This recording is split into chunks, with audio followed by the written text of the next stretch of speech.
Well, good morning everybody. Welcome to Life on Board Amy Joe. And today's leaving day. And what's happened to the weather?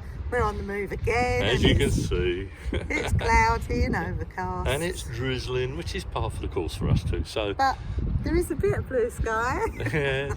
yeah. So the plan today then is we're going to leave Liverpool docks. We're going to return the way we came in. And then we're going to try and get to Melling, possibly a little bit further, but we'll see how it goes.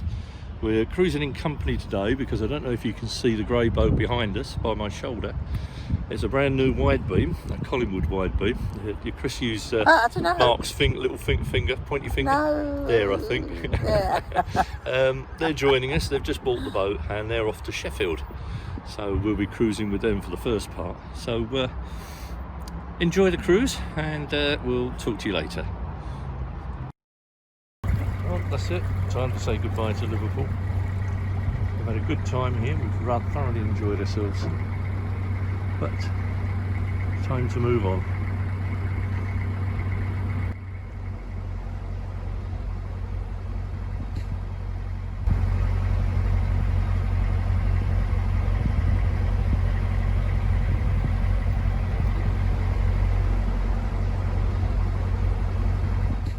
Here's a little bit of history for you about Liverpool docks.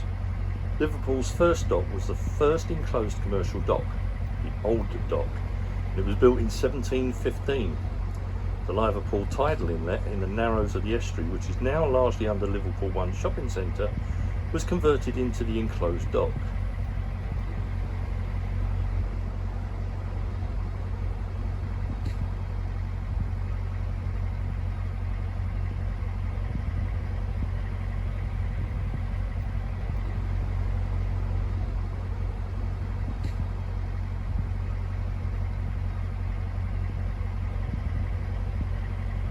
Further docks were added and eventually all were interconnected by locket gates and extended 7.5 miles or 12.1 kilometres along the Liverpool bank of the River Mersey. From 1830 onwards, most of the building stone was granite from Kirkmabrec near Creetown in Scotland.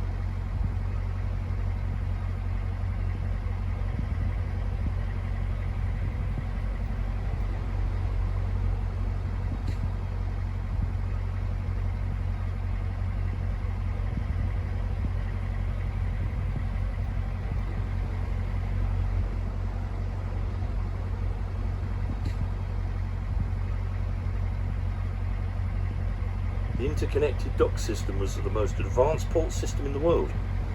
The docks enabled ship movements within the dock system 24 hours a day, isolated from the high River Mersey tides. And parts of the system are now World Heritage Sites.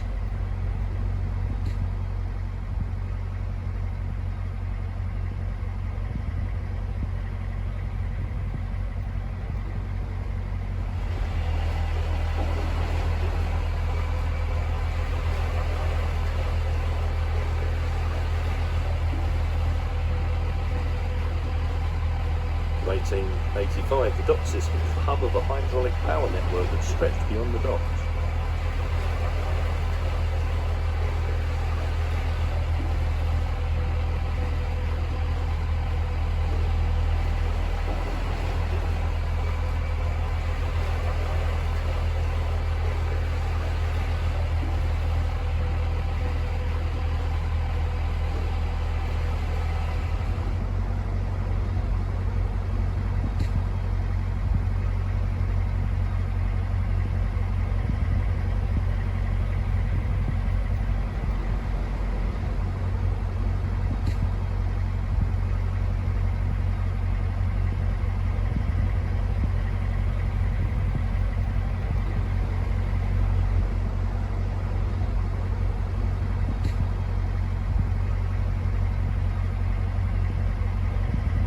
Most of the smaller South End docks were closed in 1971, with Brunswick Dock remaining until closure in 1975.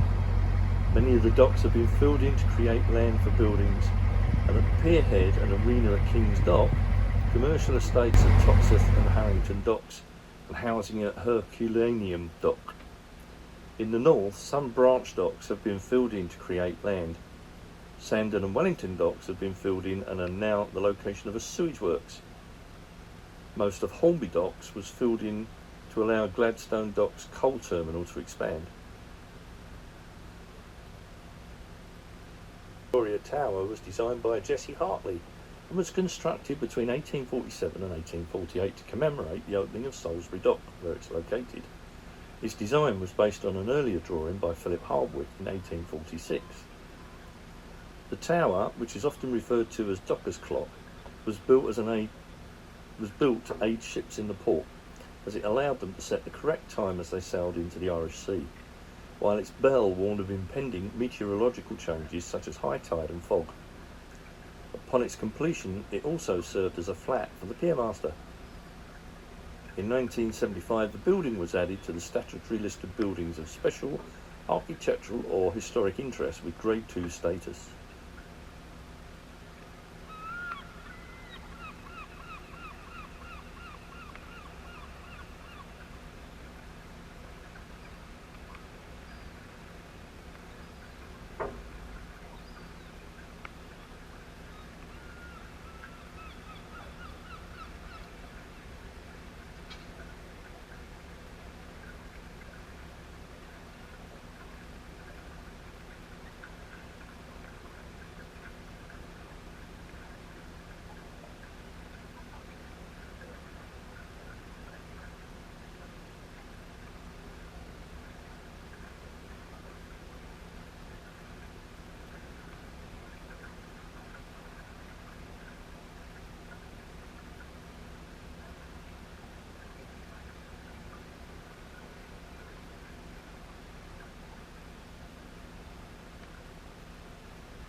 Perspective when you hold it by hand.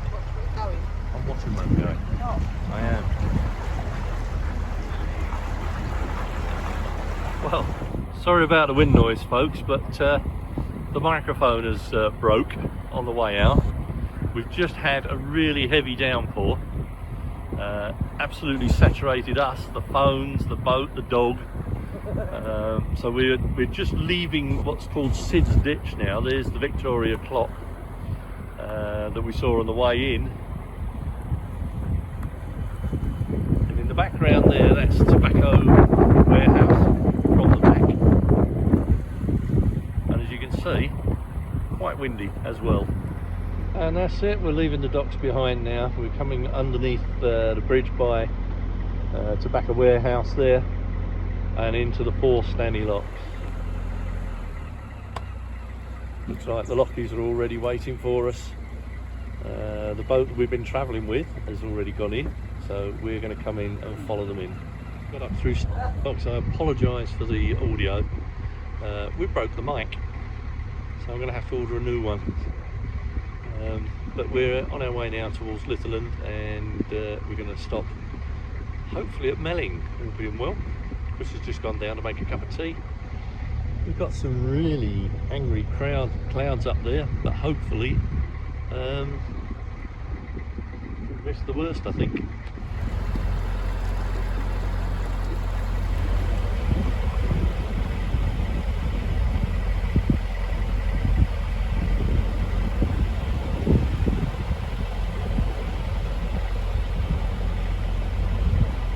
Well, so far so good. The weather's remained dry, so we're making good time at the moment. Say again? Refreshments. Oh, Hot cross bun. hot cross bun and tea. Who could ask for more?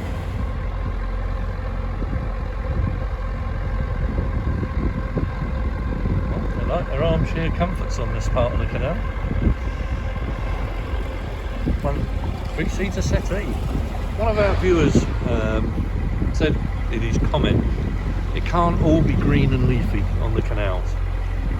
Well, we're currently going through Bootle at the moment, and as you can see, typical city industrial area. It's far from green and leafy here, but interesting nonetheless.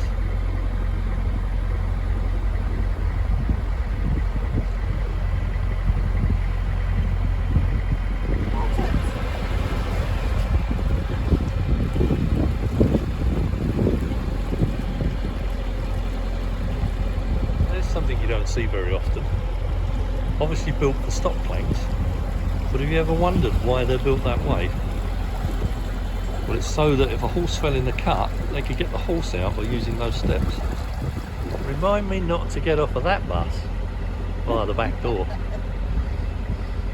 I think you can get a little bit wet. New tile.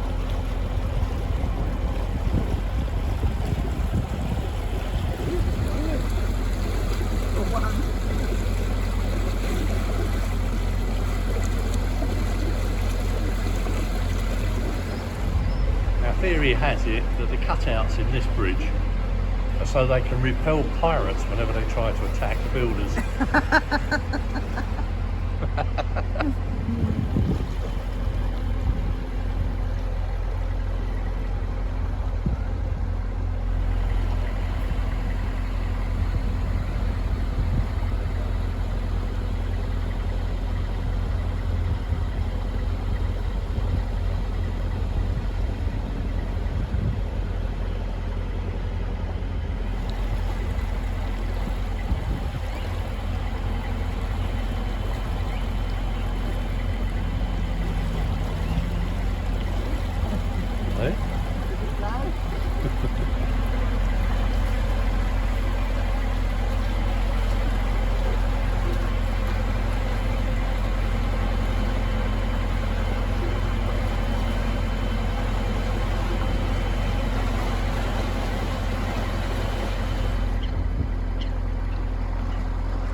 moored up at Litherland Services, and I don't know if you can see through the trees, there's the Tesco's.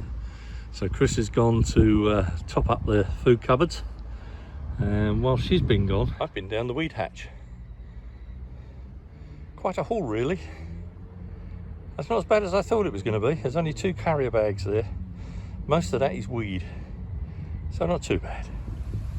Hi Kev, hi Tracy, you made it all right then? Hi. Got up through the locks all right? Yeah. Brilliant. Stopping here a bit though.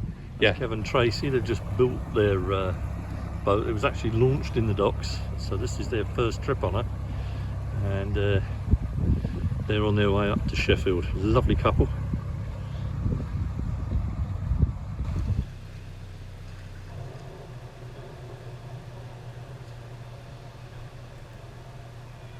On leaving Litherland, this couple pulled out in front, and they were very keen to get through the bridge, but the lady who tried to open the bridge couldn't manage it, so she had to come back and get her husband.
This point, after much toing and throwing, the prop wash through just about every bit of debris that was laying on the bottom of the canal. And unfortunately, as they went through, leaving the gate wide open, much to the astonishment of the CNRT man, we and 2 other boats behind us picked up a load of rubbish on our props, and the 3 of us ended up stopping just the other side of the bridge and going down the weed hatch.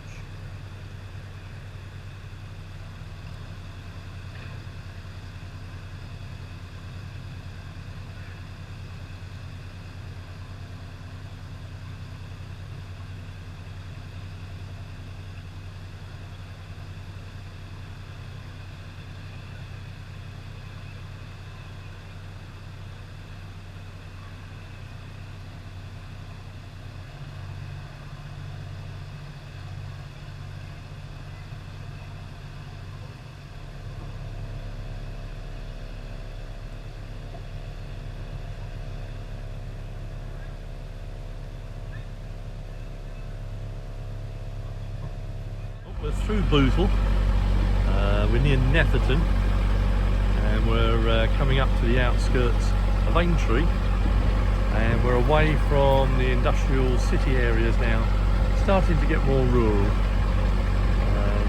Sorry we haven't done much filming, but as you can see, we've been too busy dodging the rubbish in the canal. There's a hell of a lot of rubbish in the canal at Bootle, and we've just been trying to dodge it. So far we've only had to go down the weed hatch once, and that was due to a spectacle that the boat put on in front of us at Bridge 2. Stirred everything up in their haste to stay in front of us. But we're doing good, we're making good time. We need to be at Bridge 9 by 2 o'clock. It's now 1 o'clock, Chris? 20 past 1. 20 past 1. So we might make it, we might not. Yeah. Touch and go. Touch and go. Doesn't matter to us whether we do or not. No, quite right. Quite right.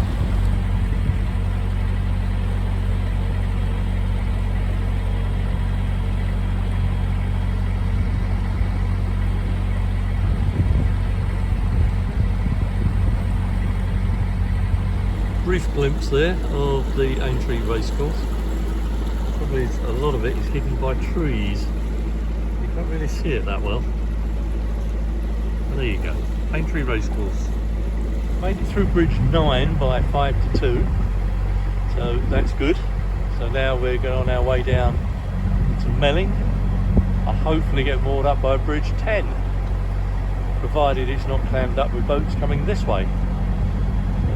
We just want to get past, you can see up ahead there that busy motorway. We just want to get past that through Bridge 10, and then we're going to get moored up, which is where we stopped on the way into Liverpool.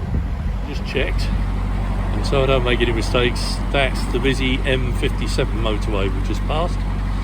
So we've got a couple more bridges, and then we're at the Swing Bridge 10, where we're going to hopefully moor up for the night. As you can see, trying to get moored up is easier said than done with this sea of lilies. There are 1 or 2 spots we can get in just, so let's hope that works out. There's lilies to the left of us and lilies to the right of us. All in flower now, I know. Looks lovely.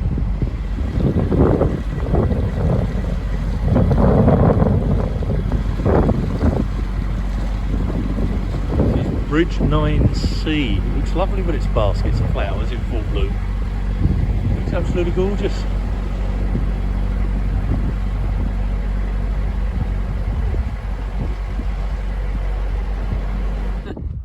Well, having got through Bridge 9 with 5 minutes to spare, we've now got ourselves moored up in the same spot we were coming down to Liverpool, near Melling. So that's it for today. Smudge is going to chill out with us. We're going to chill out, and we'll see you tomorrow.